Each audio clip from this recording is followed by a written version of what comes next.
آپ اور آپ کے صحابہ.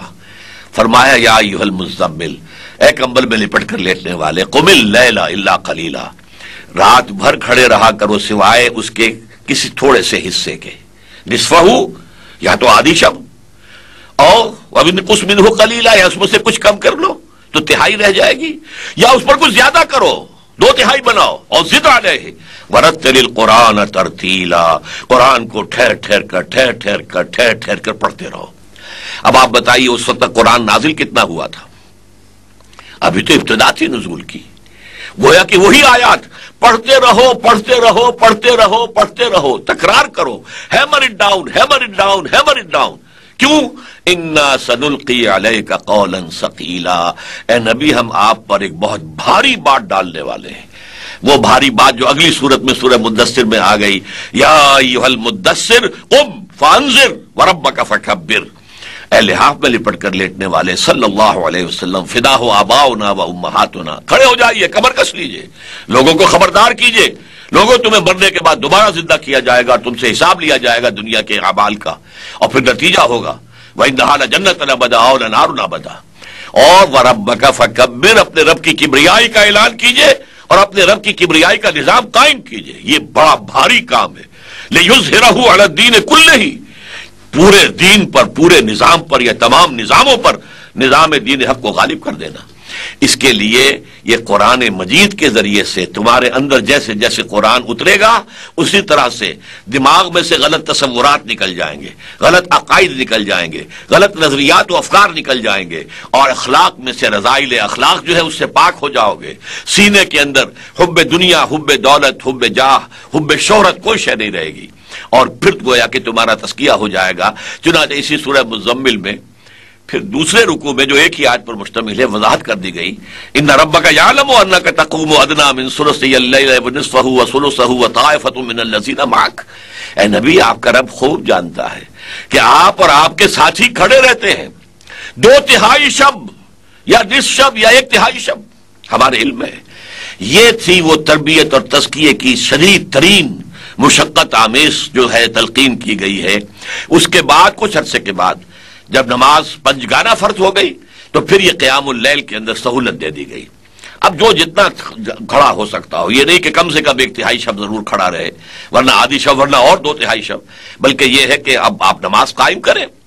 اقم الصلاۃ لدلوک الشمس الی غسق اللیل وقرآن الفجر ان قرآن الفجر کان مشہودا ومن اللیل فتہجد بہ نافلۃ لک. ایک تو نماز قائم کرو، سورج کے ذرا ڈھلنے سے شروع ہو کر رات کے تاریک ہونے تک، یہ پے بپے 4 نمازیں آ رہی ہیں. ظہر آ گئی، عصر آ گئی، مغرب آ گئی، عشاء آ گئی. اور پھر قرآن الفجر، خاص طور پر فجر کی نماز جو ہے اس میں طویل قرات ہو، قرآن پڑھا جائے طویل قرات کے ساتھ. اور اس کے بعد فرمایا رات کے ایک حصے میں بھی جاگا کرو اور تہجد پڑھو، لیکن اس قرآن کے ساتھ. وَمِنَ اللَّيْلِ فَتَہجد بِهِ، یہ نہیں کہ بس جلدی جلدی 8 رکعتیں پڑھ لی ہیں صرف قل هو اللہ کے ذریعے سے پھر بیٹھ کر تسبیح کر. نہیں، اصل میں تو یہ ہے زیادہ سے زیادہ قرآن یاد کرو اور زیادہ سے زیادہ قرآن پڑھو. حضور کا تو یہاں تک آتا ہے، حضرت عبداللہ ابن عباس غالباً فرماتے ہیں کہ ایک دفعہ مجھے شوق ہوا کہ میں حضور کے ساتھ جا کر نماز، رات کی جو نماز ہے اس میں شریک ہو جاؤں. چلے گئے، غالباً ان کی خالہ کا گھر تھا جس میں حضور اس وقت جو ہے شب باشی فرما رہے تھے. حضور رات کو کھڑے ہوئے، یہ بھی کھڑے ہو گئے. اب حضور نے سورہ فاتحہ کے بعد سورہ بقرہ پڑھی. اب یہ سوچ رہے ہیں کب رکوع کریں گے. پھر سورہ آل عمران پڑھی. انہوں نے یہ کہا کہ میرا جی بھی چاہا میں نماز توڑ کے چلا جاؤں. اس کے بعد آپ نے سورہ نساء پڑھی. یوں سمجھیے پوری جو ہے پہلی منزل حضور صلی اللہ علیہ وسلم نے 1 رکعت میں پڑھی ہے. تو اصل تو تہجد جو ہے وہ یہ ہے کہ نماز پڑھو قرآن کے ساتھ، زیادہ سے زیادہ قرآن پڑھو. یہ تمہارے اندر جائے گا اور تمہارے اندر کوئی گندگیاں ہیں داخلی اور خارجی، ان سب سے تمہیں پاک کر دے گا. تو یہ ہے پہلا مرحلہ اس انقلابی جماعت کے تیار کرنے کا جن کے رگوں پے میں ایمان سرایت کر گیا، اللہ پر یقین اور اللہ کی محبت.